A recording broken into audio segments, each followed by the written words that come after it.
If you're like me and suffer from a micro penis that you need to compensate for, then I would consider buying one of these. This is the Sigma 200 to 500mm f2.8, otherwise known as the Bigma, and as Plato, the wise philosopher, once said, "Damn boy, he thick."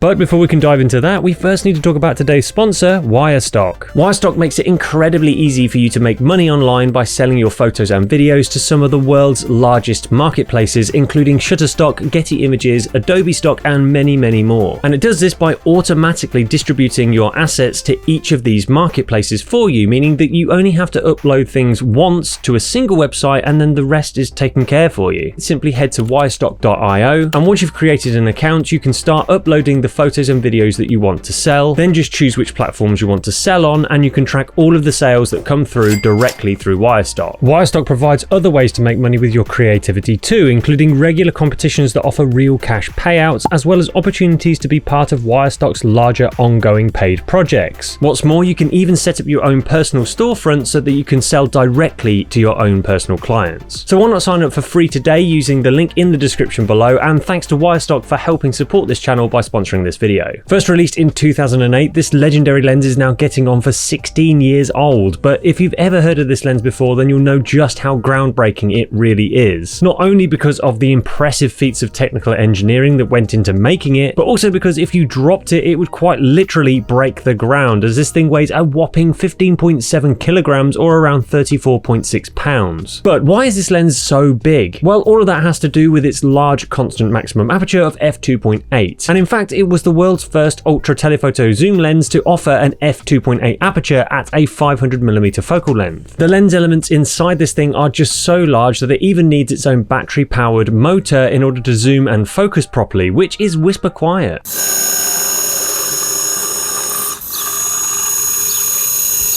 Though obviously with the front element this large, you aren't going to be buying any screw-on filters for this bad boy, so luckily Sigma fitted it with a drop-in filter compartment that accepts 72mm filters. Sigma actually officially discontinued this lens a few years back, and as a result they are pretty rare to find. But back in the day when you could actually buy one, it would set you back around $26,000 or roughly £15,000. But Tom, I hear you cry, there's no camera attached to your girthy metal man meat. Well, don't you worry, because I brought along this. This is the Panasonic Lumix GM1, and it's one of the world's smallest mirrorless cameras. That's right, I want to find out what happens when you attach one of the world's smallest mirrorless cameras to one of the world's largest commercially available lenses. But before we can do that, there's just one other thing. Now, the only issue we have is that this only came available in Canon EF mount, and obviously this is micro four thirds. So what we need is one of these. This is the Metabone Speed Booster, and aside from allowing me to mount this Lumix GM1 to the Bigma whilst maintaining full autofocus functionality, it also has a few additional tricks up its sleeve. Now, because this is a micro four thirds camera, the images captured are subject to a 2x crop. However, the Speed Booster uses an additional lens element to widen the focal length of the lens, effectively reducing it to around a 1.29x crop. And this means the end results will now look somewhat closer to the lens's true focal length, even on this micro four thirds camera. But there are a few downsides to using this adapter, which we'll get onto a little bit later on. Now, if a 200 to 500mm focal length isn't quite long enough for you, interestingly this lens does come packaged with a 2x teleconverter, and once attached it turns the lens into a 400 to 1000mm with a fixed maximum aperture of f5.6, and you can see here just how far that 1000mm focal length allows you to reach. But I'm not going to need this teleconverter for now, because I want to test this lens out with some wildlife photography utilizing that full f2.8 goodness. How hard could that be?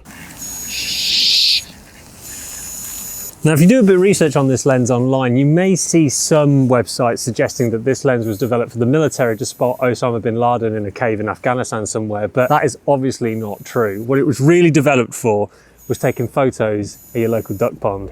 Fact. Oh, here they come. An RPG has been spotted on the field. Why do they move as soon as I'm pointing at them? Oh my God. Slow down, ducks. Well, quite hard as it turns out. One of the drawbacks of using an old camera with an even older lens and a third-party speed booster thrown into the mix is that the AF ends up being, well, pretty rubbish. The lens would consistently hunt for a target, and even when the camera reassured me that the shot was in focus, most of the time it was just straight out lying to me. Although the manual focus ring on this lens is actually very nice and responsive, without a flip-out screen on this GM1, trying to see what is and isn't out of focus was almost impossible when shooting from a lower angle. But technical difficulties aside, I soon realised there was a much bigger problem. I don't know, George, I don't think this feels right. They obviously know that I'm here, they sense my presence, and it can't be the lens because it's got this camo green effect and you can barely see it. It's clearly got to be me, but I don't know what to do about that. Have you got anything in the car? Invisible.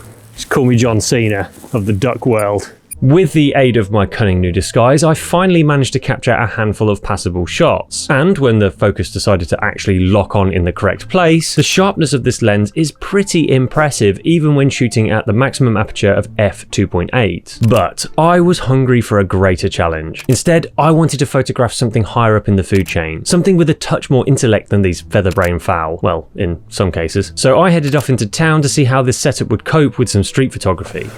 Evening, ladies. Hiya.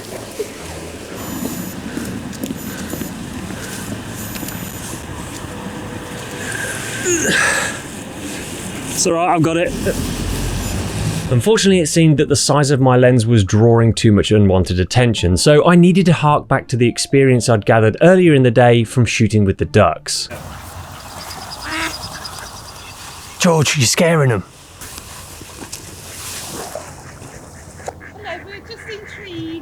Shh! They might spot you. They won't see me though. Instagram person. I'm a man of mystery. You'll never know who I am. I needed to blend into my surroundings, become one with the flock. Luckily, with a huge 500mm focal length, this was pretty easy, and despite battling with the unruly autofocus, I did manage to capture some nice looking candid photos. However, after inspecting the images, another downside to using this speed booster reared its ugly head, and that's an unsightly amount of chromatic aberration. But as we all know, only a bad tradesman blames his tools, and I'm strictly a professional. Come on, look this way. Hey! That worked. So I quickly put this behind me and moved on to try my luck in a new location. This is such a workout, man. Leave my brothers alone! What are you selling my brothers for? Look! Barry! Barry! He used to be such a lovely man! What have you done to him? I still am. You heartless! I am the Sigma. Don't tell him where I am! Oh, well, I can't see you, I can hear you. Correct answer. Oh, I've got a tango on the move. Is he in the right area for camouflage? You can't see me. It's one of the kids that come up and tug me, then and tried something. I'll get in trouble if that happened. Like the hairdo. Thank you. I started just for you. I'm so hot. Can we go home? Despite the challenges it presented, I really enjoyed my time shooting with this rare and exotic lens. Granted, it's probably not the best choice for street photography, so with no further need of it, I decided to release it back into the wild. Probably take that, shouldn't I?